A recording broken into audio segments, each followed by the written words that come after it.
Okay, third grade, I am back, and we are going to jump into our division for dividing by 7. First thing I want you to do is fill in this handy-dandy little chart, and this will help you greatly as we go. So I'm just going to go ahead and do it. 7 times 0 is 0. 7 times 1, 7. 7 times 2, 14. These facts should just come to you, like, just really fast. Okay, they should be memorized by now. 7 times 3 is 21. We have 28, 35, 42, 49. 7 times 8 is 56. 7 times 9 is 63. 7 times 10 is 70. 7 times 11 is 77.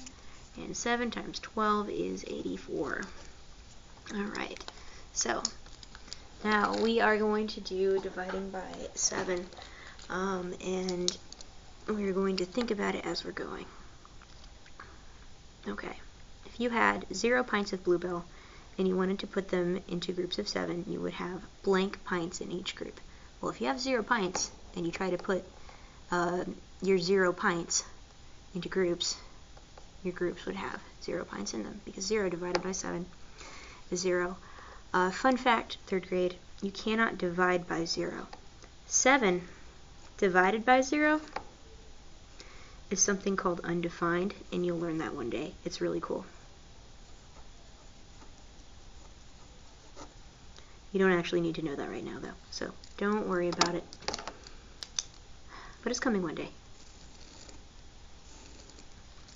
Okay, if you had 7 pints of Bluebell and you wanted to put them in a cooler to take them to school to share with the class, you would have how many pints in the cooler? If you have 7 pints and you put them all in the cooler, you would have, well, 7 pints. 7 pints in the cooler, because 7 divided by 1, 1 goes into 7 times. Okay, now we're going to group these groups into groups of 7 to figure out how many groups. So I did this little dotted line. The idea is that you can see that I grouped these groups into groups of 7 to figure out that we had 2 groups of pints of ice cream. Now we're going to do this down here with these cotton candy flavored ones. Okay, because 21 divided by 7 has to be something, and this is 1, 2, 3, 4, 5, 6, 7 across. So we would have 1, 2, 3 groups, because 21 divided by 7 is going to be 3. Alright. Did I see? Did I show you the bottom? There we go. There we go. Okay. Now, last one. We have 35 divided by 7, and across this is 1, 2, 3, 4, 5, 6, 7. So we can just say that would mean that there would be 1, 2, 3, 4, 5 different groups. And so 35 divided by 7 is going to be 5. Now, finally, did I put that there? Did you see that? Okay. Finally, we're going to write our division facts for 7 here.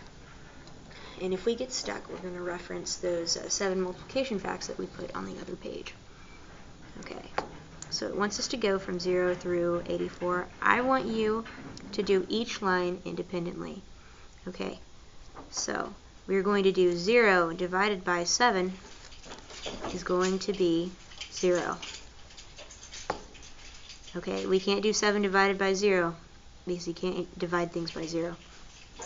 7 divided by 1. 1 goes into 7 times. Alright, 14 divided by 7 is going to, oh, hold on. 7 divided by 1, 1 goes into there 7 times, right? Yes. Sorry, Mrs. Akins has had a long day. 14 divided by 7 is going to be 2. Alright. 21 divided by 7 is going to be 3. 28 divided by 7 is going to be 4. And what I want you to do is to continue on with this. Okay, all the way down to 5, 6, 7, 8, 9, 10, 11, 12. I think this is the line. 84 divided by 7, which should be 12. Alright. So see down here. Anyway, I want you to do this for yourself. Okay, moving on. Finally, we are down here. We're going to do a little bit of long division practice with a focus on our 7s. Alright. I'm going to go ahead and just jump into it. So 77 divided by 7, you should know from your multiplication facts, is 11. But we're just going to do some long division practice here. So the first step that we do whenever Mrs. Akins makes a worksheet of any sort of kind, we take this line and we extend it so that we can see that we are going to do this. I have a special guest in my classroom, and I would like my special guest to come over here and wave his hand here under the video. And if you can figure out who it was, I will give you a ticket. All right. But our special guest is not going to talk while our special guest is in here. All right. So we are going to take the 7 and put it into the 77. So the first step is 7. Does 7 go into 7? Yes. 7 goes into 7 once. 1 times 7 is going to be 7. So that's our divide step. This is our multiply step. Notice I have this convenient little grid that I made, so you can write as big as you need here. 7 minus 7 is going to be 0. Alright, and we know that we did something right here when we get this 0, that this isn't a number that's bigger than this number, because that means that we put enough of these in there. We did that. So that was our check step. Then we are going to bring down our 7 here. Alright, 7 goes into this 7 once. 1 times 7 is, yet again, going to be 7. Alright, we're going to subtract. We're going to get 0. This 0 is less than this 7 up here, so we know we're doing something right. Alright, to check this, there are no remainders.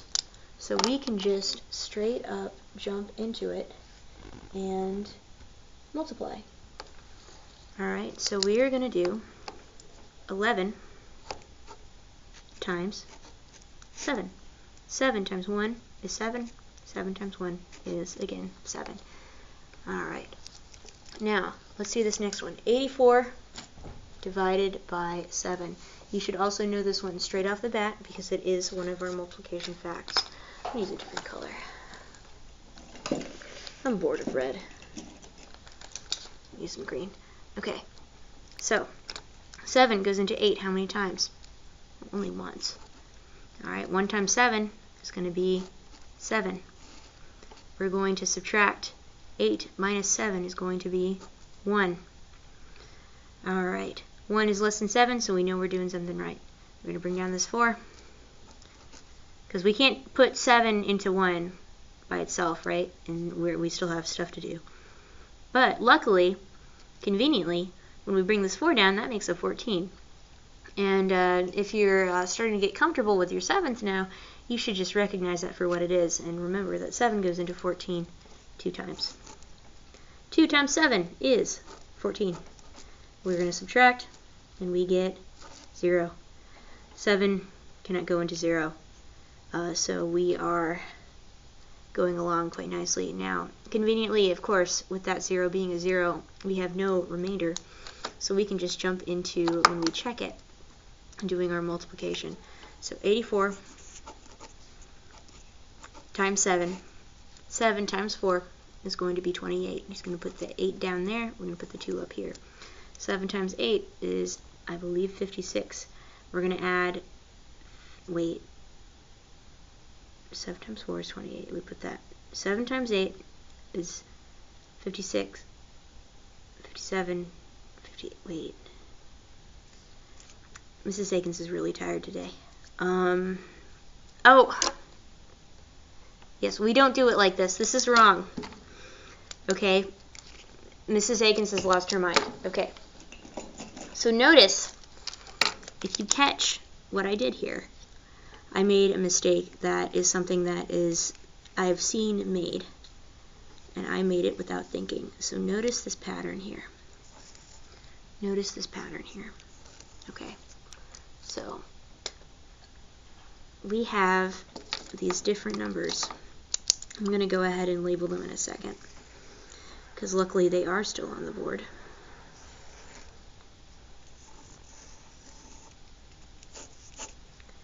Here's your problem, right? So we have, when we write it out like this,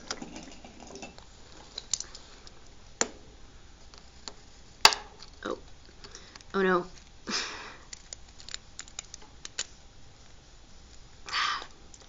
I think I'm just going to go for it. Okay.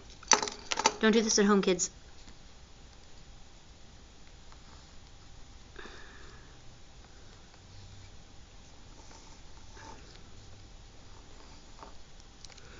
Alright. So the vocabulary that we haven't really gone over that much. The underneath part is called the dividend.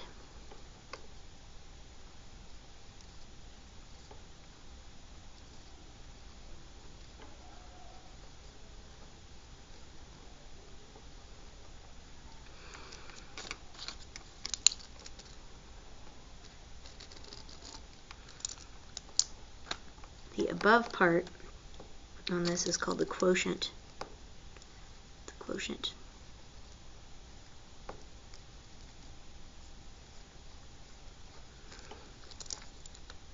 I spelled that right, don't worry. Alright, and then we have the divisor is the outside little bit. And what I just did up here was I mixed these two up. I mixed the quotient up with the dividend. Don't do it like this. This is wrong. Alright. So the right way to do it, though, is you're going to take that 12, you're going to take what ends up being the quotient, you're going to put it up top. And then you're going to take your divisor, right here, that's 7, put it right there, and that's how you check. Alright, 7 times 2 is going to be 14. Put the 4 down, carry the 1. 7 times this one right here, not this one, 7 times this one is going to be 7. Then we add this 1 to it. That's going to make it 8. Alright, 3rd grade, crisis averted. Crisis averted. Let's keep going. Alright, I don't know what I'm going to do with this. Alright, I like that orange pen. Anyway, let's jump into some ones that are a little bit more difficult. So, 154 divided by 7. Now, you're going to notice that this is not one of our multiplication facts. So this is going to take a minute. Alright, our first step that we're going to do is we're going to write out the problem in the long division sort of way. Alright. Alright, in the first step we ask ourselves, can 7 go into 1? No. Can 7 go into 15? Yes, it can. Because we know in our heads that 7 goes into 14 twice. We know 7 times 2 is 14, and that's something. This is why your multiplication facts are going to help you. Because if you don't know off the top of your head that 7 times 2 is 14, it's a lot harder to see that 7 goes into 15 twice. Alright, but 7 does go into 15 twice. 2 times 7 is going to be 14. We, of course, line those numbers up, right? And then we subtract. 5 minus 4 is going to be 1. 1 minus 1 is going to be 0. You don't need to write that 0 there. Sometimes people like to stay organized. Alright, this 1 is less than the 7, so we know that we put the correct number up here, that we didn't need any more or any less. Right? Okay, if you ended up with like a negative number, which we're not going to learn about yet, you know that you put too big of a number. But if you had a number here that was 7 or bigger, you would know that you put too small of a number up here. So anyways, we're going to bring down this 4. Alright, 7 goes into 14 how many times, guys? Good. I didn't mean to Dora Explorer you, but yes, it was 2. 2 times 7 is yet again 14. We're going to subtract. 14 minus 14 is 0. Alright, now we are going to check it. You notice I kind of slanted this off to the side a little bit. I didn't mean to do that. 22 times 7. 7 times 2 is 14. We put the 4 down. We carry the 1. 7 times this 2 here is going to also be 14. And we're going to add this one here, which makes it 154. Alright. 252 divided by 7. Let's jump straight into it, but before we do, we are going to write it out the way that we did before. So 7 goes into 252. Now the first step, 7 can't go into 2, so we're going to ask ourselves how many times can 7 go into 25? If you know your multiplication tables, you immediately think of 21 and 28. 21 being 7 times 3, 28 being 7 times 4. So you know you're going to be right around that neighborhood, right? So you're going to pick the lower one so that it actually fits. 7 goes into 25 3 times. 3 times 7 is going to be 21. Alright, you subtract. 5 minus 1 is going to be 4. 2 minus 2 is 0. You can put the 0 down, or you choose not to. If you're lining stuff up, it's probably fine. Alright, then you're going to bring down this 2. But wait, I forgot to check. 4 is less than 7, so we know we're doing something right. Okay, now we can bring down this 2. Bring this 2 down. 7 goes into 42. How many times? You should just know this. This is a multiplication fact. It is just 6 times. You can't really do it any other way. Alright, 6 times 7. It's going to be 42. We're going to subtract, and we're going to get 0. 7 goes into 0. Oh, wait a minute. We can stop, because once we hit 0, once we hit a number less than 7, we're fine. Alright. You don't need to keep going forever and ever. Alright. Okay, so 7 goes into 252 36 times. Now, to check this, we're going to do the same thing. 36 times 7. 7 times 6 is going to be 42. Carry the 4. 7 times 3 is going to be 21, 22, 23, 24, 25. 252. Alright. Thank you so much, 3rd grade. That was division. Now, in the next video, we will cover our mystery number practice. Thank you so much for your time.